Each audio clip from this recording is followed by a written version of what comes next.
Our movie begins with an old man sitting in his villa. He calls one of his men looking angry and tells him, "Find me a boat as soon as possible so I can flee the country." Suddenly, masked men burst in, restrain him, and place drugs on the table. They prepare a syringe with a lethal overdose. As soon as they inject him, the man dies instantly of cardiac arrest. Afterwards, they stage the crime scene to make it look like he was partying and died from a drug overdose. However, before they leave, a girl walks in on them. They kill her too because she witnessed everything. After that, they leave and we see them putting on prison uniforms and entering a prison. This means these men are just inmates. The next day, the news reports that the man was found dead of cardiac arrest due to drugs and his case is closed. On the other hand, we see a prison bus full of inmates.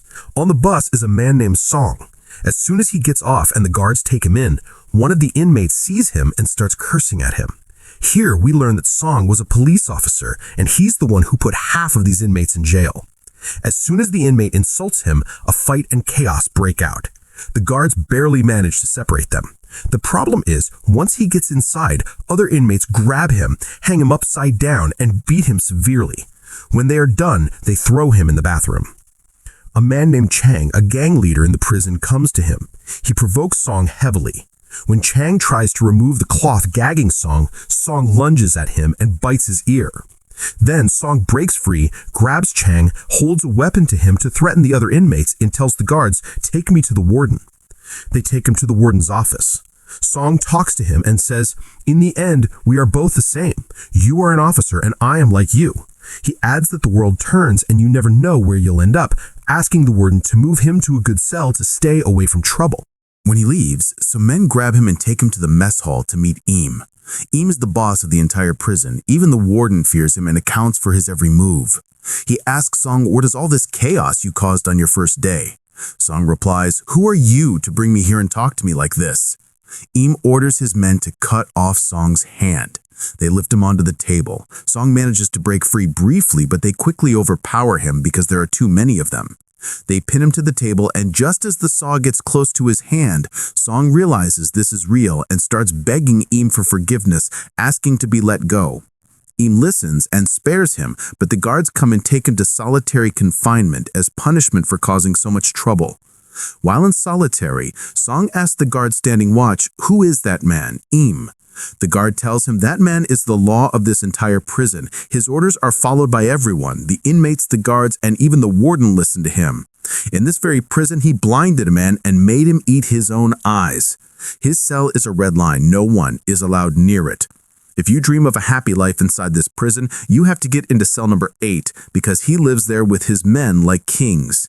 Meanwhile, Eam is in his living quarters. An officer comes in. Eam doesn't give him bribe money because the officer's daughter is getting married, but instead asks for a favor. He says this inmate needs permission to go see his sick daughter and you are going to let him out. They agree and the officer leaves. Eam is still with another officer who asks about Song, the new arrival. The officer says he is not easy. They call him the Grim Reaper and he is known for never letting anyone get away with anything if he doesn't like them. Eam takes an interest in Song's character. Back to Song, who finishes his punishment and goes out to the yard. A man named Ki greets him saying, "Don't you remember me? I was your informant." After they shake hands, Chang, the gang leader, meets Song and says, "I'm waiting for you to pay for the ear you took from me." They start fighting again, but Eam stops them. He tells them, "We are only going to have you two as followers in this prison. To end this once and for all, you will fight each other. The loser will lower his gaze and never challenge the other again." Song says, "I agree, but on one condition. If I win, you buy fried chicken for all the inmates, and you transfer me to your living quarters." They agree and start fighting. Both put in their full effort. Chang wants to win to assert his dominance because he hates Eam and wants to be the prison boss. But he is up against a tough opponent. Song gives him no chance to defend himself, always knocking him down, and eventually, Song wins the fight. Afterwards, the inmates have a feast that night because brought them fried chicken. Song is eating and invites Chang's gang members to eat with him, as they refuse to eat out of respect for their leader who lost and is sitting nursing his wounds. Later, 2 guards come and tell Song, "Pack your things and follow us." Kept his promise and is moving him to their quarters. When Song arrives at the cell, he is shocked. He doesn't know if he is still in prison or in a high-class hotel. The next day, the warden meets a doctor named Kim. Kim is the one who plans the assassinations and leaves no evidence behind the inmates. The ones who killed the man at the beginning were Am's men. Dr. Kim has become greedy and wants a raise, so he rebels against the warden and Am. Back in the prison, Song enters the kitchen of the VIP cell and realizes that all of Am's men hold positions. They aren't just normal inmates. Some are doctors, engineers, even military officers, and these are his gang members. At the same time, the warden returns to the prison to find Am waiting in his office. The warden says we need to stop the operations for a while. Eyes are watching, and Dr. Kim has turned against us.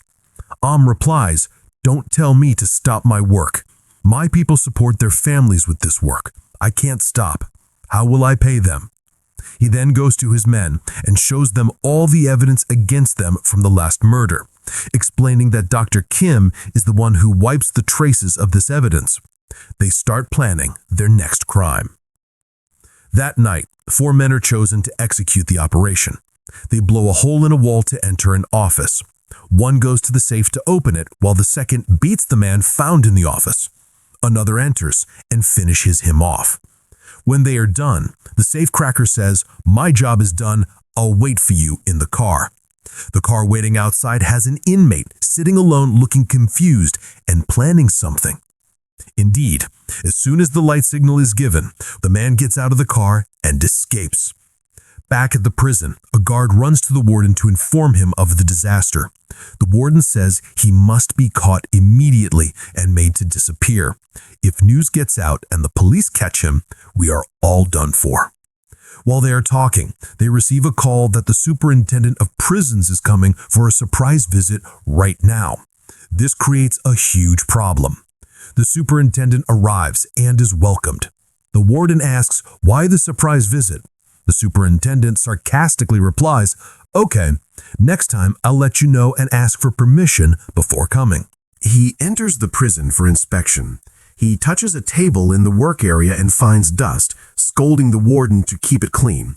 While walking, he sees a garden and enters. Song is working there, tilling the soil, while Im's men are sitting, relaxing with their legs crossed, while Song works for them. But as soon as they see the superintendent, they stand up, pretending to be busy. Im enters, and it turns out he has a bad history with the superintendent. The superintendent sees Im and says, "Weren't you in another prison? What brings you here? Or do you have special treatment here?" Implying the issue is obvious from Im's clean, model prisoner clothes. He turns to the warden and asks, "Are you sure about this model prisoner thing?" Then he tells Im, "Come on, get down and kneel beside me like a dog." Im looks at him, wanting to attack, but stays still and refuses to kneel. The superintendent takes off his jacket and raises a baton to hit him, but Song intervenes. He screams at him, "Are we just inmates for you to do whatever you want to? We know our rights too." Song causes a scene with his shouting and moves to attack the superintendent, but he is restrained and thrown to the ground. The superintendent tells Im, "You've trained the dogs that protect you in this prison well," and leaves. Song is thrown back into solitary confinement for punishment, but at night, Im gets him out. They go to the living quarters, and Im thanks him for defending him, asking, "Name what you want, and I will make it happen right now." Song says, "I'm craving fresh sashimi." At this moment, security is easy for Im. The driver arrives, they get in a car, and leave the prison as if they were employees, not inmates. Song is shocked they got out so easily. They go to a boat on the sea, and Im personally cooks the fresh fish for him as requested. They sit down to eat. Im tells him, "Dr. Kim used to work with me and execute operations outside the prison, but during the last one, a man escaped. If you can bring him back, I will give you $100,000. Song remembers a day when he was still a cop at a shooting range. His brother, a journalist, came to him and said there were rumors of criminal operations being executed by inmates outside prison. At the time, Song told his brother, "Forget about this. You are a journalist, not a detective." Back to the present, Song accepts Im's offer and starts his investigation to find the runaway. He searches until he finds where he lives, in Chinatown with his fiancée, currently preparing to flee the country. That night, Song goes to the location and watches the neighborhood. Indeed, the escapee arrives with some others. The rival leader, Chang, goes to them and starts beating them, but the escapee slips away. That's when Song steps out of his car and chases him. He catches him and tells him, "I brought you the inmate, now give me the money." They all return to the prison. The escapee falls to his knees, begging Im for forgiveness, saying, "I ran because I wanted to quit this life." Im doesn't speak to him at all, but points his finger at the table. The inmate climbs onto it and sees a noose. This means he has to put it around his neck and hang himself. Having no other choice, he follows the order and commits suicide. Song is afraid he might be betrayed, but Im keeps his promise and gives him all the agreed money. From then on, Song is always seen walking with Im's men, having become one of them. Im asks him to execute another mission and tells him to take his time to think about it. Later, Song is cleaning the bathrooms and sees the warden staring into the mirror for a long time. Afterwards, the inmates gather for lunch. Im suggests to Song and a gang member named Ma, "What do you think about becoming a team?" Ma laughs provocatively and speaks disrespectfully to Song. Im gets angry, grabs a metal tray and hits Ma in the head to teach him to respect his elders. When Chang hears what happened to Ma, who got beaten despite just having arrived recently, he goes to Ma and proposes they team up against him to remove him and take control of the prison. Meanwhile, Song takes advantage of them being distracted and goes to search the warden's office. He finds a safe behind the mirror containing all the recordings of the crimes and plans with Dr. Kim.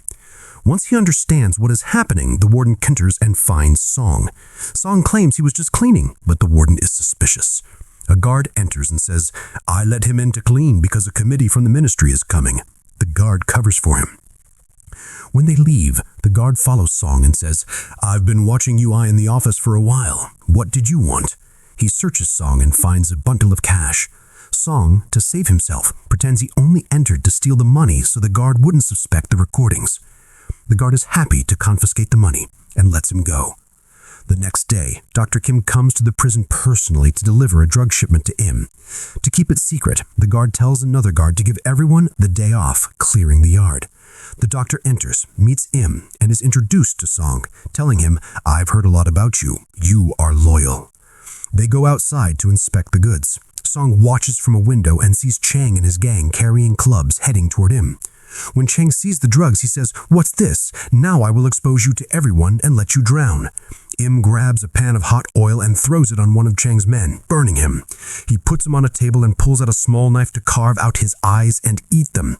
Seeing this, Chang is terrified, drops to his knees, weeping and begging for mercy.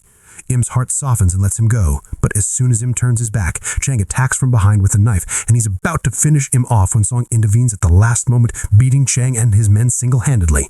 The warden enters and stops the chaos. Chang tries to attack Song from behind, but Song hits him in the head, knocking him unconscious. Song remembers the day his brother died. He went to the morgue, where a police friend gave him his brother's file, saying, "Your brother was murdered. The operation was done perfectly, and evidence vanished. This happened from inside the prison. You need to find who killed your brother there." Song and his friend went to their chief and said, "There is a gang inside the prison executing crimes. We need to move. They killed my brother." But the chief refused to open the file, saying, "If we open this, we'll get into trouble bigger than us." That's when Song got the idea to enter the prison himself to find out who killed his brother and the story behind these gangs. He told this plan to his friend. Back to the present. A transport vehicle arrives to transfer Chang to another prison, but halfway there, the doors open and they dump him out. He doesn't understand what's happening, but before he can move, a truck speeds up and runs him over, killing him instantly. Back with Im, he gathers his men and asks who betrayed me and sold me out to Chang. Ma steps forward and apologizes, admitting it was him. Im tells Song to take him and cut off his hand. They take him to the table and saw off his hand. Later, Song secretly meets his police friend and gives him the recordings and other evidence. He tells him, "This isn't a prison. It's a place where crimes are planned, murder, theft. The ones executing them are inmates. After they finish and return, the evidence is wiped." He adds, I have one step left to destroy him and get justice for my brother. The time comes for the new mission. They leave the prison and Song goes to a payphone to call his friend, ostensibly to give details for an ambush. But while he is talking, Im stands behind him and takes the phone. He puts it to his ear and hears an old woman's voice, Song's mother. This was a plan by Song's friend to avoid detection. However, Im remains suspicious and decides to change the mission location. The mission this time is to kill the superintendent because he is always against Im. If he dies, the warden will be promoted and Im will rule everything instead of just one prison. On the other hand, Im's men trap Song's police friend. They caught him going to the original location. They torture him to reveal who he is working with, but he refuses to speak. Eventually, they kill him. In his office, the warden realizes the recordings were stolen. Im realizes Song is the traitor. He captures Song inside the prison and starts beating him. When the warden arrives, Im shoots and kills him. He gives the gun to his deputy guard and says, "You will testify that Song killed the warden and committed suicide." They hang Song by a noose to stage a suicide, but luckily one of Im's men cuts the power. Song manages to save himself, quickly grabs a lighter, and sets a fire to trigger the alarm. The alarm goes off, and the prison receives many calls. Im tells the guards to lock all doors and extinguish the fire themselves. But the fire grows, and the situation escalates. Im says, "Since everything is blown up, I'm going to kill Song, the cause of all this." He hunts him down and finds him, intending to kill him. By this time, the police know what is happening and arrive at the prison with snipers. They order Im to surrender, but he refuses because he just wants to find and kill Song. Leaving the police no choice, the snipers shoot and kill him. Afterwards, during the investigation, all the closed criminal files are reopened because Dr. Kim was also caught. Song is arrested and sentenced to a short prison term for participating in some crimes with Im. However, he is happy because he got justice for his brother and solved the mystery of the crimes and gangs inside the prison. And here our movie ends. I hope you liked the summary. Don't forget to watch the previous summaries and subscribe to watch the upcoming ones. Take care and see you in the next video.